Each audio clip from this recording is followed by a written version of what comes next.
Shalom. Hari ini merupakan hari Natal. Pas jatuhnya hari Minggu. Apa sih Natal itu, saudara?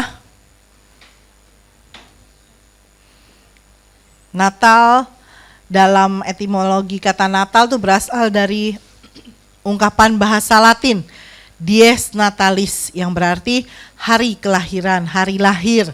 Dalam Kamus Besar Bahasa Indonesia, Natal itu kelahiran seseorang, kelahiran Isa Al-Masih. Hari raya yang memperingati kelahiran Isa Al-Masih. Kisah Natal menyebutkan kelahiran Yesus di mana, saudara? Di Bethlehem. Di Bethlehem, di tanah Yudea pada zaman Raja Herodes. Itu sekitar tahun 5, tahun 6 Masehi. Dalam Alkitab kita, kelahiran tentang Tuhan Yesus kita itu ada dalam 2 Injil.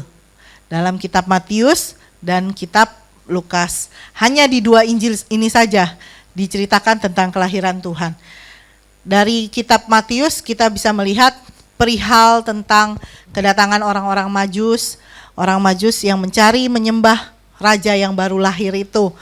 Dia mempersembahkan hadiah yang indah-indah, yang mahal.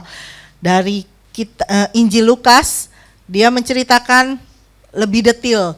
Lukas itu seorang dokter, termasuk dia menceritakan tentang ada malaikat, ada gembala-gembala domba yang menyembah bayi Yesus itu di palungan. Itu diceritakan secara lebih kronologis. Nah, dari 2 cerita ini, dari 2 kitab ini, apa yang bisa kita pelajari? Apa yang bisa kita lihat dari kelahiran Tuhan Yesus itu sendiri? Kita lihat dalam Matius 1 ayat yang ke-20 dan 24. Saya bacakan buat saudara. Matius yang pertama ayat yang ke-20 dan 24. Perikopnya tentang kelahiran Yesus Kristus. Tetapi ketika ia mempertimbangkan maksud itu, malaikat Tuhan nampak kepadanya dalam mimpi dan berkata, Yusuf anak Daud, janganlah engkau takut mengambil Maria sebagai istrimu, sebab anak yang di dalam kandungannya adalah dari Roh Kudus. Kemudian ayat yang ke-24 dikatakan, sesudah bangun dari tidurnya, Yusuf berbuat seperti yang diperintahkan malaikat Tuhan itu kepadanya. Ia mengambil Maria sebagai istrinya. Dari perikop yang barusan saya bacakan, sini kita lihat dari cerita tentang kelahiran Tuhan Yesus itu, ada terjadi satu tindakan. Tindakan apa yang dilakukan oleh Yusuf? Di ayat 20 itu dikatakan dia mendengar malaikat Tuhan menyampari dia dalam mimpi. Terus dia bilang, gak usah takut mengambil Maria menjadi istrimu. Karena anak yang dikandung oleh Maria itu adalah dari Roh Kudus. Di ayat yang ke-24 akhirnya Yusuf mengambil tindakan.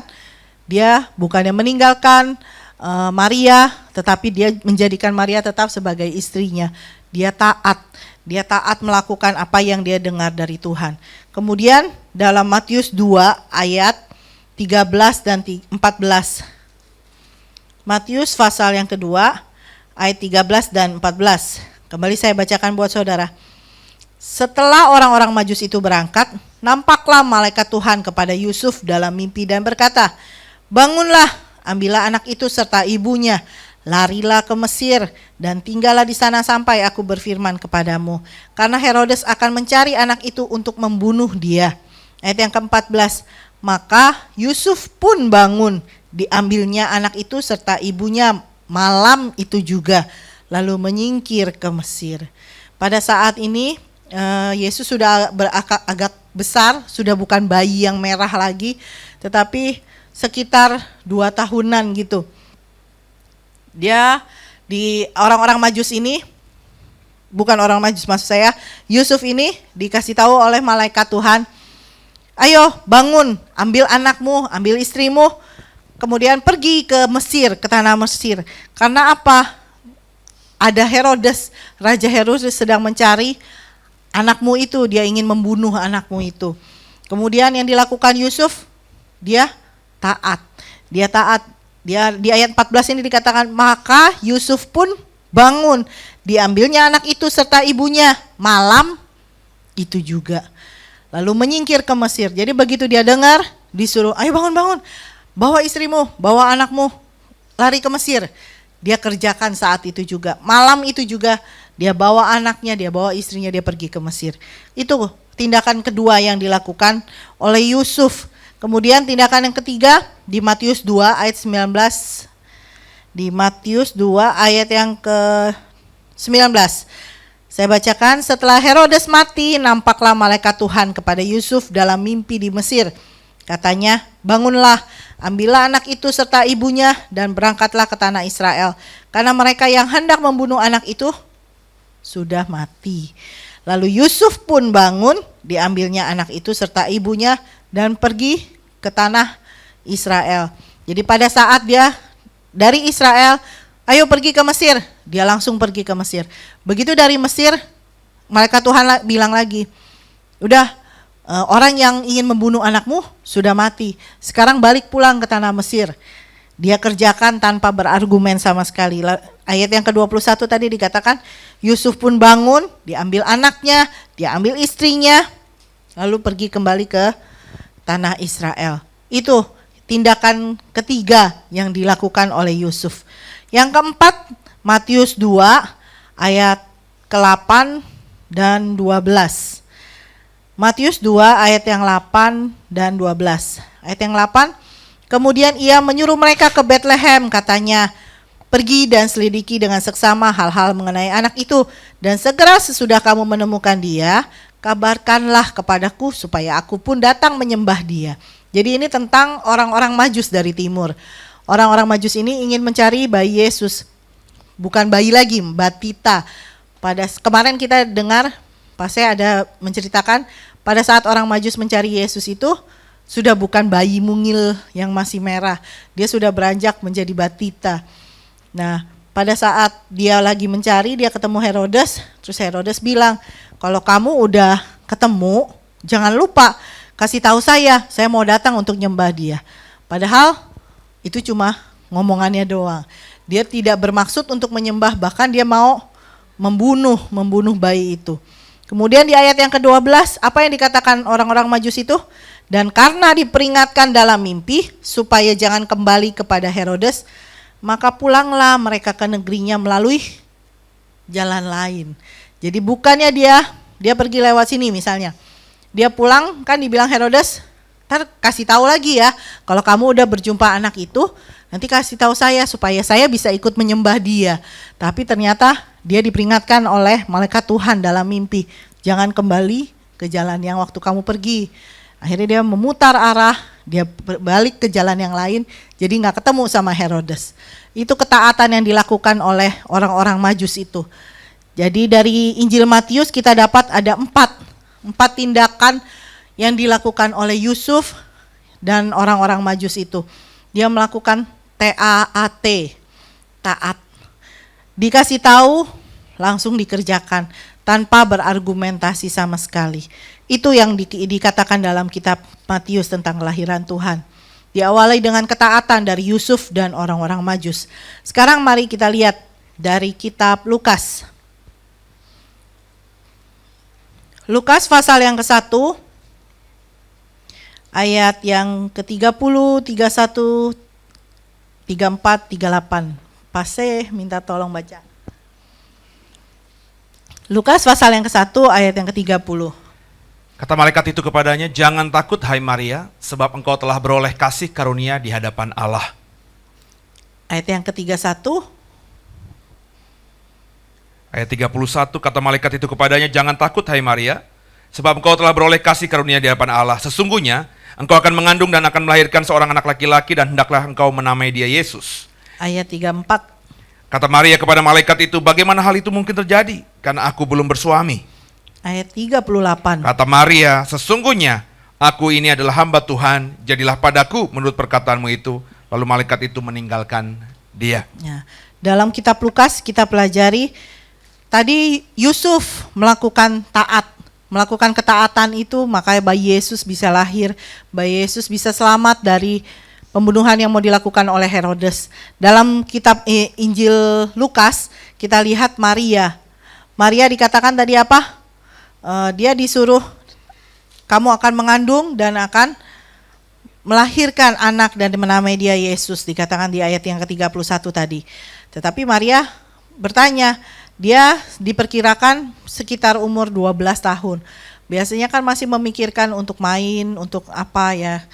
Nah, dia dibilangin kamu akan mengandung. Lalu dia ada bertanya kepada Tuhan, kepada malaikat Tuhan itu, bagaimana hal itu mungkin terjadi? Karena aku belum bersuami. Gimana saya bisa mengandung? Saya masih kecil gitu. Saya masih kecil, saya belum bersuami. Bagaimana saya bisa mengandung? Dia bertanya seperti itu. Kemudian malaikat Tuhan jawab, Roh Kudus akan turun atasmu dan kuasa Allah yang Maha Tinggi akan menaungi engkau. Sebab anak yang kau lahirkan itu akan disebut kudus, anak Allah. Kemudian dia diam aja, oke. Ayat yang ke-38, ini jawaban Maria. Sesungguhnya aku ini adalah hamba Tuhan, jadilah padaku menurut perkataanmu. Jadi dia dikasih tahu, kamu akan hamil, kamu akan mengandung seorang anak. Padahal umurnya masih umur main-main, umurnya belum layak untuk mengandung, belum layak untuk bisa hamil gitu maksud saya. Jadi dia menempatkan dirinya tuh hamba. Ini hambamu Tuhan, jadi padaku menurut perkataanmu. Dia menempatkan Tuhan jauh tinggi di atas dia, dan dia sadar dia tidak ada apa-apa. Jadi Tuhan katakan itu kepada dia, dia terima itu, dia taat saja, dia menerima semuanya itu. Kemudian di Lukas 2 ayat 8 sampai yang ke-15. Lukas 2 di ayat yang ke-9 maksud saya. Saya bacakan buat saudara. Tiba-tiba berdirilah seorang malaikat Tuhan di dekat mereka, dan kemuliaan Tuhan bersinar meliputi mereka, dan mereka sangat ketakutan. Jadi ini tentang gembala-gembala. Mereka disamperin sama seorang malaikat Tuhan, terus berdiri di dekatnya. Kemudian di ayat-ayat selanjutnya dikatakan, jangan takut, sesungguhnya aku memberitahukan ke kamu suatu kesukaan besar gitu. Hari ini telah lahir bagimu juru selamat di kota Daud, seperti itu.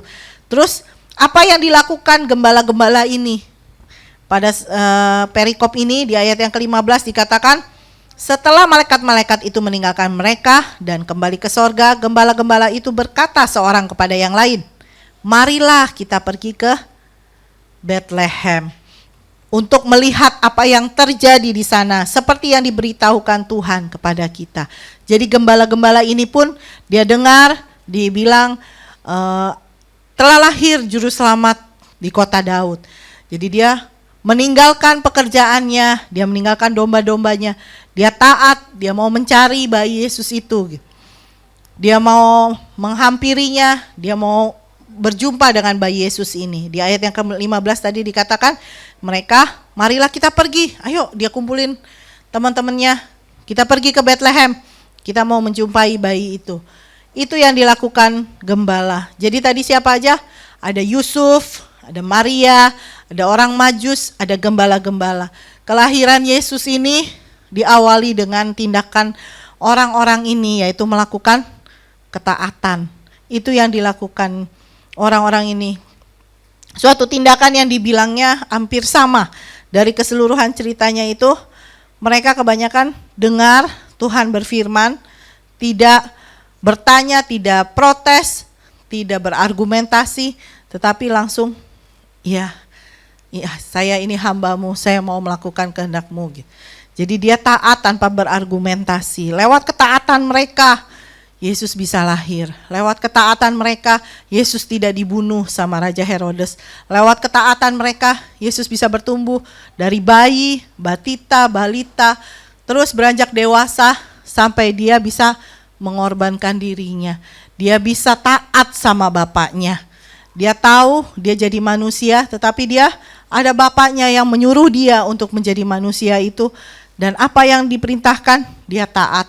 Seperti dalam Filipi 2 ayat yang ke-8. Filipi 2 ayat yang ke-8. Dikatakan di situ, dan dalam keadaan sebagai manusia, ia telah merendahkan dirinya dan taat sampai mati. Bahkan sampai mati di kayu salib. Jadi bukan cuma orang-orang tadi yang kita sudah lihat, tetapi Yesus pun dia mau taat. Dia mau taat, bahkan mati di kayu salib, dia kerjakan untuk kita. Untuk itulah Yesus lahir ke dunia ini. Untuk itulah Yesus bisa dari bayi, beranjak dewasa, sampai dia mengorbankan dirinya sendiri, mati di kayu salib untuk menebus dosa kita. Itu yang dikerjakan Yesus buat kita semua. Sekarang, apa kado Natal kita buat Tuhan? Biasanya kan kalau ada yang ulang tahun, kita selalu misalnya diundang, ada yang ulang tahun. Datang bawa kado nggak, Hen? Bawa. Biasanya kalau ada yang ulang tahun gitu, pasti kan kita bawa kado ya. Nah ini kita merayakan kelahiran Tuhan. Kita merayakan kelahiran Tuhan, apa kado yang kita bawa buat Tuhan? Itu yang mau kita pelajari. Kita mau merayakan kelahiran Tuhan ini, kita bawa kado buat Tuhan. Yaitu apa? Komitmen kita, apa yang bisa kita lakukan buat Tuhan, apa yang mau kita lakukan, komitmen apa yang mau kita lakukan buat Tuhan. Yang pertama, kalau kita mau membawa kado kita untuk Tuhan, ayo kita berkomitmen. Komitmen kita itu menjadi suatu kado buat Tuhan.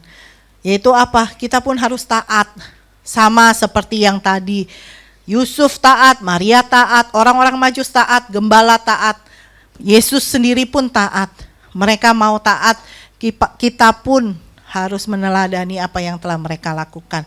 Kita harus taat akan semua perintah Tuhan tanpa berargumen. Kalau Tuhan perintahkan apa, kerjakan. Walaupun itu tidak enak buat kita, itu harus kita kerjakan. Percaya penuh tanpa keraguan. Kita pun harus seperti itu sebagai bukti kita karena kita mengasihi Tuhan kita. Di dalam Yohanes 14 ayat 15 dikatakan, kalau kamu mengasihi aku, kamu akan menuruti perintahku. Itu yang dikatakan di Yohanes 14 ayat yang ke-15. Di dalam 1 Yohanes 3 ayat 24a juga dikatakan, kalau kita menuruti segala perintah Tuhan, maka kita diam di dalam Allah dan Allah di dalam kita. Mungkin kita bertanya, tapi kan perintahnya Tuhan, firman-Nya Tuhan itu banyak banget. Dari Kejadian sampai Wahyu, wah itu banyak banget gitu. Jadi apa yang mesti saya taati? Apa yang harus saya kerjakan gitu. Di dalam Matius 22 itu dikatakan ada hukum yang terutama. Hukum yang terutama itu apa? Kasihilah Tuhan Allahmu dengan segenap hatimu, dengan segenap jiwamu, dengan segenap akal budimu. Itu hubungan kita dengan Tuhan sendiri. Itu hubungan yang vertikal antara manusia dengan Tuhan. Itu yang harus kita kerjakan. Sudahkah kita mengasihi Tuhan dengan segenap hati kita? Sudah belum kita mengasihi Tuhan tuh dengan segenap akal budi kita, dengan segenap jiwa kita? Kalau kita mengasihi Tuhan, kita tidak hitung-hitungan lagi sama Tuhan. Di dalam Ibrani 10 ayat yang ke-25 ada dikatakan, janganlah kamu menjauhkan diri dari pertemuan-pertemuan ibadah. Saya bersyukur karena waktu kecil tuh saya dididik sama papa saya, almarhum papa saya. Kalau hari-hari libur rohani, Natalkah, Paskahkah, kenaikan Tuhan, terus apalagi Hen? Pokoknya kebanyakan hari libur perayaan Kristen gitu, saya pasti adanya di gereja. Tidak mungkin ada di tempat lain. Terus bahkan kalau misalnya ada saudara, ada teman gitu yang ngundang, kita tuh nggak mungkin hadir kalau itu jatuhnya hari Minggu. Kalau soal begitu, dulu saya agak mikir, kenapa sih si papa ada saudara yang merit tapi hari Minggu gitu dia nggak mau datang. Saya agak bingung gitu. Tapi ternyata sekarang saya baru bersyukur gitu, baru ngeh kalau Tuhan menempatkan saya di keluarga seperti itu. Akhirnya saya pun jadi biasa dengan hal-hal itu, dan itu yang terbaik, itu yang Tuhan mau justru gitu. Kita begitu nggak? Kalau misalnya hari Minggu hujan, ke gereja, ada mobil ya Hen. Tapi kalau misalnya hujan, terus badai, macet gitu, bisa nggak kita tetap ke gereja? Ada apapun gitu, kita tetap ke gereja. Kadang kan kita suka, ya udah besok, minggu depan lah masih ada gitu. Menggampangkan itu. Ayo kita mulai taat, mengasihi Tuhan dengan segenap hati kita. Jadi mengutamakan Tuhan, selalu prioritaskan Tuhan. Kemarin saya dengar ada, sorry nih, dibilang katanya nggak bisa hadir gitu. Terus saya tanya kenapa, dikatakan karena macet gitu. Kalau soal pekerjaan, misalnya kita kerja, mesti kerja nih, tapi kita tahu kalau kita pergi nih, macetnya misalnya sekitar 5 jaman gitu. Kita tetap pergi apa enggak? Biasanya kalau buat pekerjaan, untuk soal daging kita gitu, namanya pekerjaan, ya ini harus dikerjakan gitu. Tapi itu sebenarnya buat daging kita. Nah sama seperti kebaktian gitu. Kalau kita mau beribadah sama Tuhan, tetapi ada hal-hal seperti itu yang mengganggu kita, kemudian kita menggampangkan dan akhirnya bisa tidak ke gereja. Itu udah salah apa tidak? Tidak tepat-tepatnya ya, tidak tepat. Jadi kita mengesampingkan hal-hal yang sebenarnya berujung pada keselamatan kita, pada hidup yang kekal. Ayo, jangan lagi terpengaruh sama apapun juga. Pokoknya lakukan firman Tuhan itu benar-benar dengan segenap hati, mengasihi Tuhan. Ada apapun juga alasannya, pokoknya kesampingkan. Pokoknya dahulukan Tuhan, utamakan Tuhan. Itu yang kita lakukan secara vertikal, manusia dengan Tuhan. Nah kalau secara horizontal, kita dan sesama, yang bisa kita ambil contohnya dalam kehidupan keluarga inti. Di keluarga inti itu ada siapa aja? Suami, ada istri, ada anak, orang tua gitu ya. Dalam keluarga, hal yang mudah untuk kita lakukan dalam taat dalam keluarga. Misalnya apa? Suami misalnya. Suami-suami dikatakan suruh apa? Kasihi istrimu seperti Kristus telah mengasihi jemaat, menyerahkan dirinya baginya. Itu ada di Efesus 5 ayat yang ke-25. Di Kolose 3 ayat 19 juga dikatakan jangan berlaku kasar terhadap dia. Di 1 Petrus 3 ayat 7 dikatakan hiduplah bijaksana dengan istrimu sebagai kaum yang lebih lemah. Hormati mereka sebagai teman pewaris dari kasih karunia yaitu kehidupan supaya doamu jangan terhalang. Nah di sini ada bapak-bapak, udah lumayan banyak. Ada nggak doa kita yang terhalang? Ada nggak doa kita yang belum terjawab? Coba kita introspeksi diri. Masih adakah tindakan kita yang salah yang kita lakukan terhadap istri kita? Sudahkah kita mengasihi istri kita seperti Kristus mengasihi jemaatnya? Kristus mengasihi jemaatnya, dia rela mengorbankan dirinya untuk kita semua. Sudah belum gitu? Suami-suami, bapak-bapak mengasihi istri sedemikian gitu. Kalau belum, lakukan sekarang juga. Taati firman Tuhan itu. Supaya doa kita jangan terhalang. Istri-istri, ada link, kena juga kok. Di Efesus 5 ayat 22 dikatakan, tunduklah kepada suamimu seperti kepada Kristus. Gimana kita mau mengasihi, mau tunduk kepada Tuhan yang tidak kita lihat, kalau kita nggak bisa tunduk sama orang yang kita lihat sehari-hari. Jadi Tuhan katakan di sini, tunduklah kepada suamimu seperti kepada Tuhan. Di Kolose 3 ayat 18 juga dikatakan, tunduk kepada suamimu sebagaimana seharusnya di dalam Tuhan. Jadi memang harusnya istri itu tunduk kepada suami. Apapun juga alasannya. Saya ingat dulu pas saya pernah bilang gini, Lu tuh disuruh tunduk sama gua. Gak ada dibilang tunduk sama istri kalau suamimu baik. Memang benar. Jadi kalau misalnya suami jahat sekalipun, misalnya kita harus tetap tunduk. Firman Tuhan katakan istri harus tunduk sama suami. Itu yang kita kerjakan. Di 1 Petrus 3 ayat 1, tunduklah kepada suamimu, supaya jika ada di antara mereka yang tidak taat kepada firman, mereka juga tanpa perkataan dimenangkan oleh kelakuan istrinya. Jadi dengan kita bisa tunduk sama suami, akhirnya misalnya suaminya belum bertobat, dia bisa bertobat bukan karena perkataan kita, tetapi karena kelakuan kita. Lewat kelakuan kita, suami kita bisa bertobat.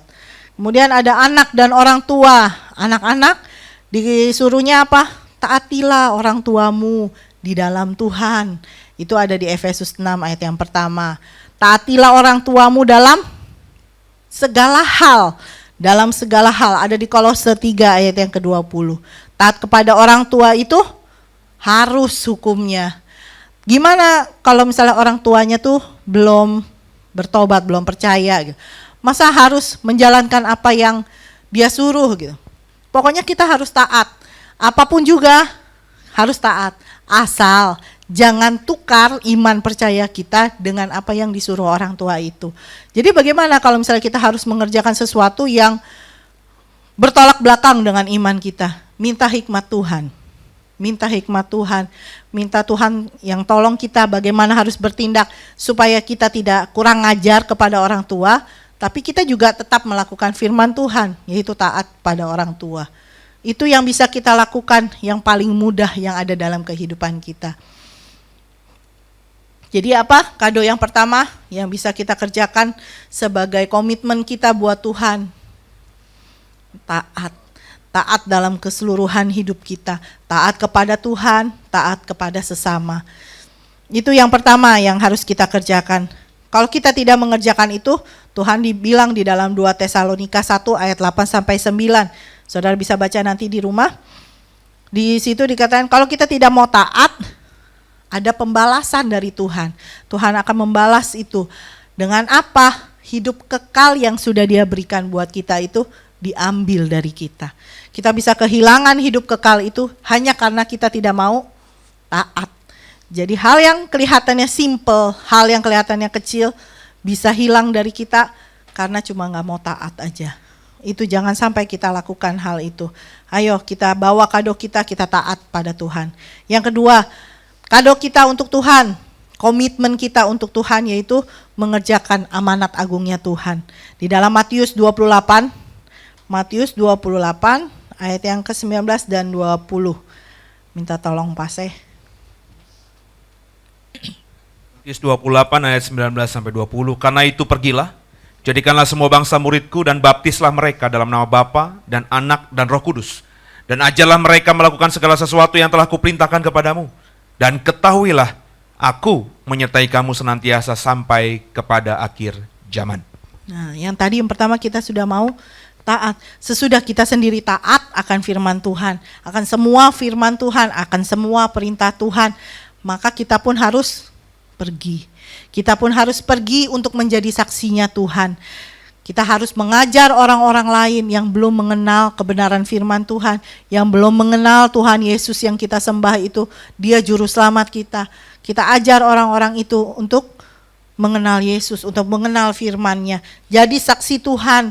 Jadi saksi Tuhan yang efektif tuh lewat apa? Kehidupan kita. Jadi nggak usah pakai ngomong banyak apapun juga.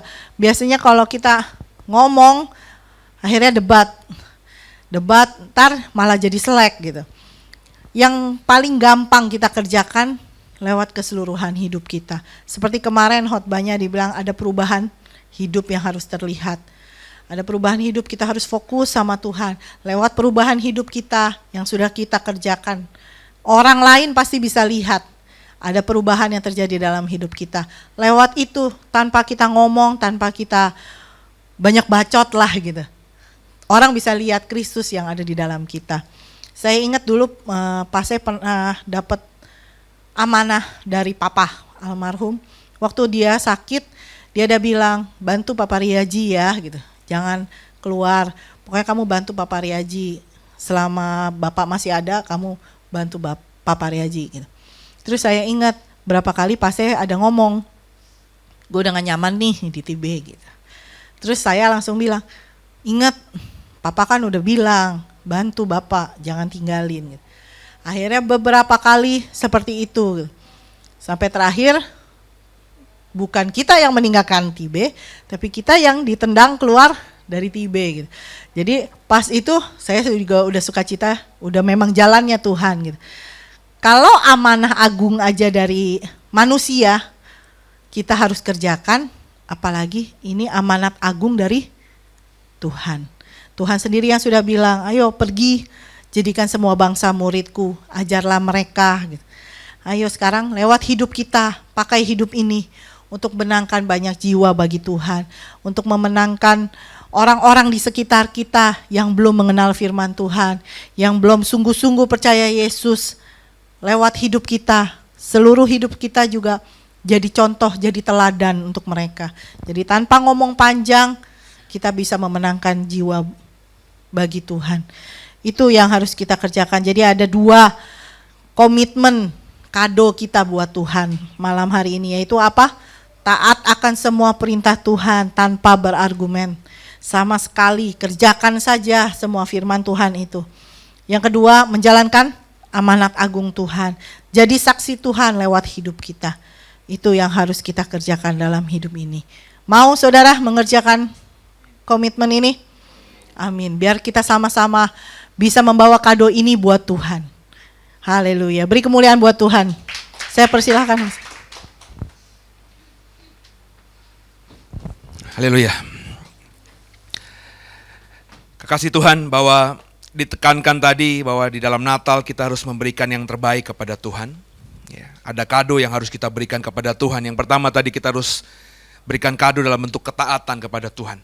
Ya, ketaatan akan semua firman Tuhan.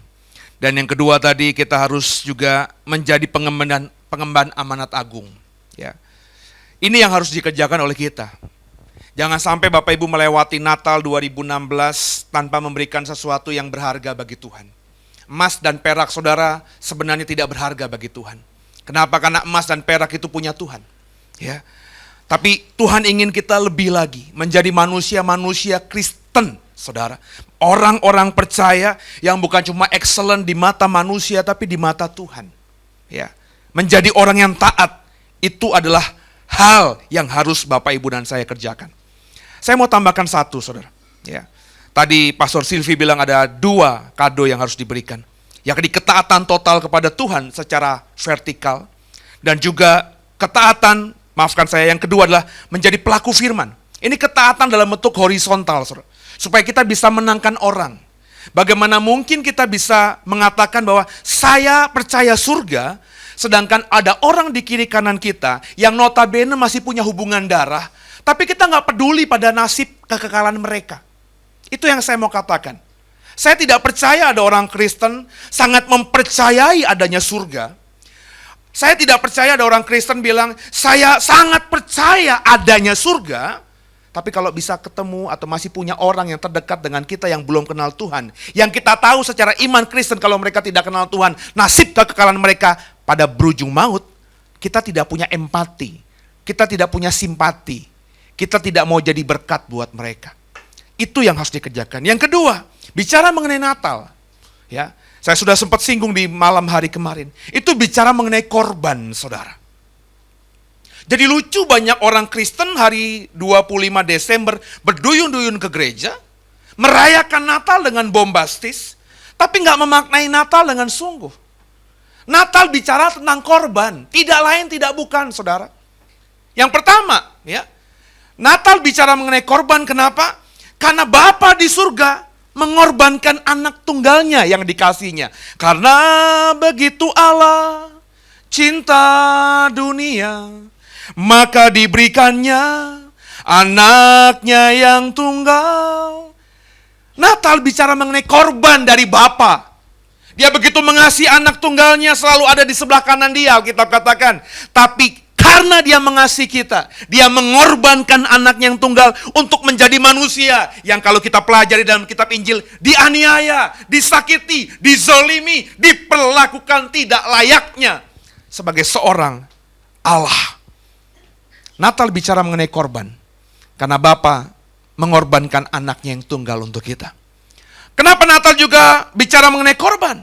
Kalau kita bicara mengenai pribadi-pribadi, figur-figur yang ada di Alkitab, Yusuf, itu bicara mengenai korban. Yusuf bertunangan dengan Maria. Alkitab katakan dia tidak bersetubuh dengan Maria. Tapi faktanya Maria hamil. Bapak Ibu bisa bayangkan tidak? Ketika Maria hamil, Maria perutnya semakin lama semakin dikenal orang, kok semakin dilihat orang semakin membesar. Padahal mereka tahu Yusuf dan Maria belum berumah tangga, belum satu rumah. Terus Yusuf tetap mau menikahi Maria, Bapak Ibu. Coba pandangan orang-orang di sekitar lingkungan di Nazaret itu bagaimana? Di sekitar rumah Yusuf bagaimana? Saya percaya orang-orang di kiri kanan akan bilang, bodoh banget sih Yusuf itu ya. Kekurangan perempuan apa? Orang perempuan itu sudah hamil, masih mau dinikahi. Kenapa nggak cari perempuan lain aja? Perempuan yang hamil di luar nikah itu adalah perempuan yang berzina. Yusuf itu dalam benaknya orang-orang tetangga-tetangganya dianggap laki-laki yang tidak punya harga diri, saudara. Tapi Yusuf mengorbankan harga dirinya. Kenapa? Karena dia tahu Maria mengandung. Bukan karena diperkosa, bukan karena ditiduri laki-laki lain. Maria mengandung dari Roh Kudus. Yusuf mengorbankan harga dirinya. Mungkin di mata orang tuanya, mungkin di mata kakak dan adiknya, mungkin di mata keluarga besarnya. Dia laki-laki bodoh. Tapi dia gak peduli. Dia mengorbankan Natal. Dia mengorbankan yang terbaik pada Natal pertama. Berikutnya Maria. Sebaliknya saudara. Maria bagi saya ketika Natal pertama bicara mengenai mengorbankan. Mengorbankan apa? Mengorbankan masa mudanya. Bayangin Maria itu anak darah, bahasa Ibraninya tuh berarti diterjemahkan 12 tahun ke bawah, 9 tahun, 10 tahun ketika dia mengandung bayi Yesus. Makanya di banyak-banyak buku, ya di banyak-banyak lukisan Maria dengan lukisan Yesus ketika di kayu salib, itu raut wajahnya tidak begitu jauh, seperti kakak dan adik. Memang benar, Maria ketika mengandung Yesus itu masih sangat muda. Tapi dia memberikan yang terbaik, dia mengorbankan yang terbaik. Dia mengorbankan apa Maria? Mengorbankan masa kanak-kanaknya. Coba bayangin, anak 10, 9 tahun, 12 tahun, itu anaknya masih suka main ya. Zamannya lu kecil gimana? Yen, Mel, Ling. Masih main congklak, bekel, bener gak sih? Ya, lompat tali. Kalau jam segini nih, jam 5, jam 6 sebelum maghrib ya, pasti dipanggil sama teman-teman kita kan. Main yuk, kita main tak umpet, tak benteng. Maria mengorbankan itu semua, masa kanak-kanak. Dan kita tahu ya Bapak Ibu ya, masa kanak-kanak tuh paling indah loh. Ya, saya tuh masih di otak saya tuh masa kanak-kanak saya main tak benteng. Zaman dulu tak benteng tuh top markotop banget dah ya. Ya Bapak Ibu, yang sekarang aja anak saya nggak tahu tak benteng apa. Tapi zaman dulu tak benteng, kita punya benteng di pojok situ, musuh kita di benteng situ ya. Itu kalau bisa menang, kita pakai strategi loh. Zaman, masih ingat gak Bapak Ibu? Kita atur strategi yang larinya cepat, saya termasuk yang larinya cepat itu ya. Itu dibilang untuk memancing dulu ya. Kita mancing paling dekat, terus yang dari sana ngejar kita ya. Mereka akhirnya bentengnya kosong, teman saya yang larinya pelan-pelan ngumpet, benteng begitu saudara ya. Kita mengorbankan itu, Maria mengorbankan itu semuanya. Mengandung itu gak enak, siapa bilang mengandung enak? Sekarang aja perempuan yang sudah menikah, usia sudah cukup matang, 20, 30, 40 tahun bahkan, untuk melahirkan, untuk mengandung aja mikir panjang. Aduh nanti kalau mengandung, hilang deh masa privasiku. Me time-nya udah gak ada. Bayangin Maria, tahu itu. Dia mengorbankan untuk Natal pertama. Yang berikutnya pribadi-pribadi yang tercatat di Alkitab merayakan Natal. Gembala-gembala, orang Majus, gembala sudah saya ekspos kemarin. Orang Majus tuh di Persia Bapak Ibu. Jauh sekali di Iran, daerah bulan sabit itu.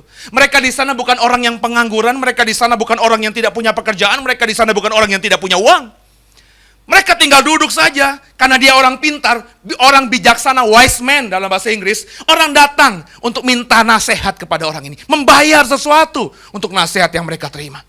Tapi ketika orang Majus melihat ada bintang besar, mereka mengikuti bintang besar itu, jauh-jauh dari rumahnya, sampai akhirnya ke tempat kelahiran Yesus.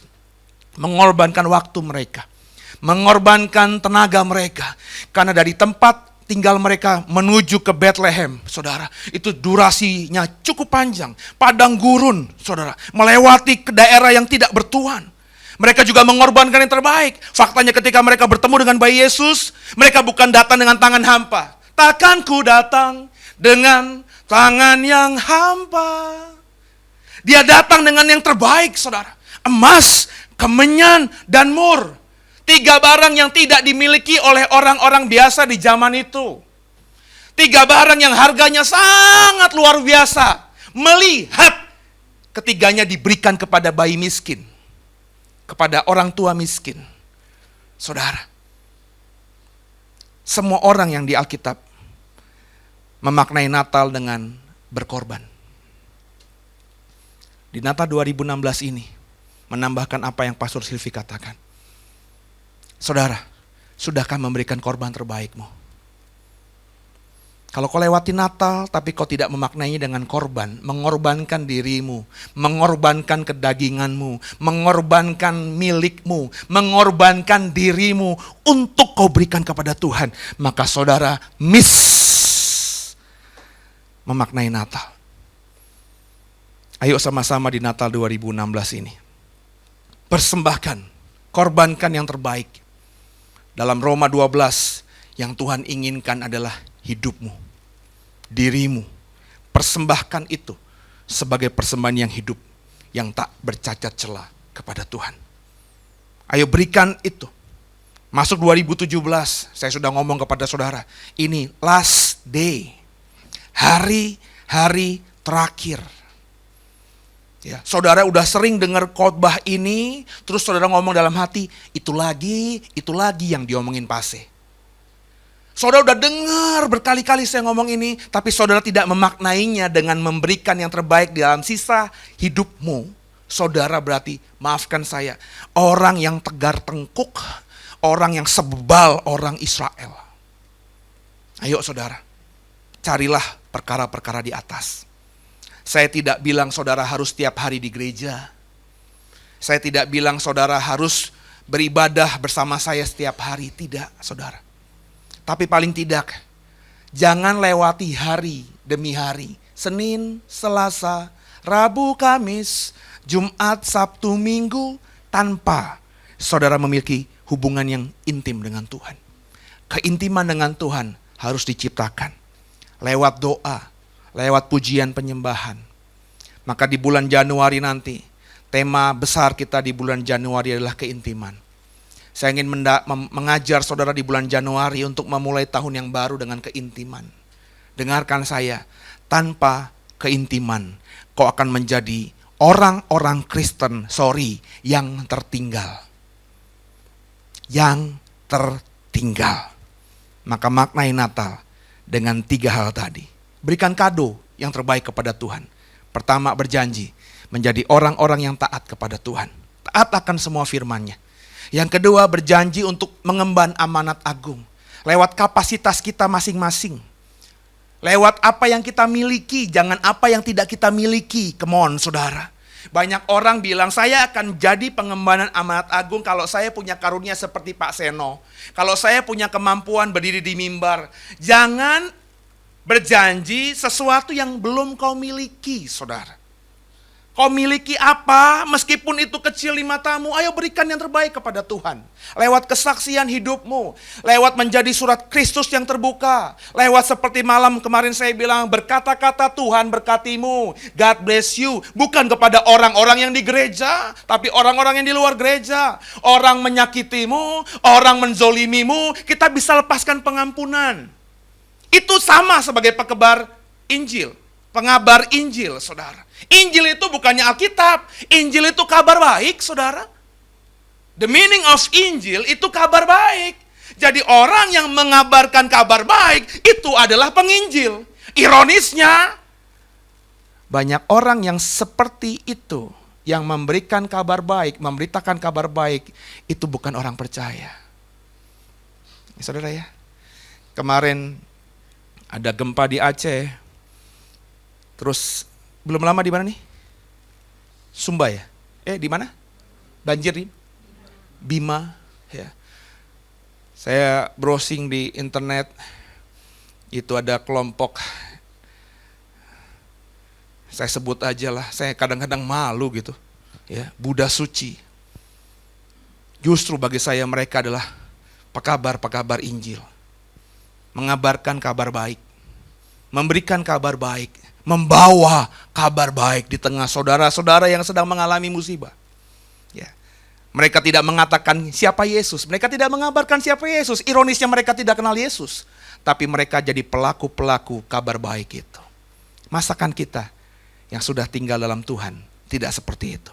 Dan yang terakhir, kado untuk Tuhan di Natal 2016. Ayo kita mengorbankan yang terbaik. Apa yang sudah kita berikan bagi Tuhan? Hidupmu, waktumu, berikan yang terbaik bagi Tuhan. Selamat Natal 2016. Tuhan Yesus memberkati kita.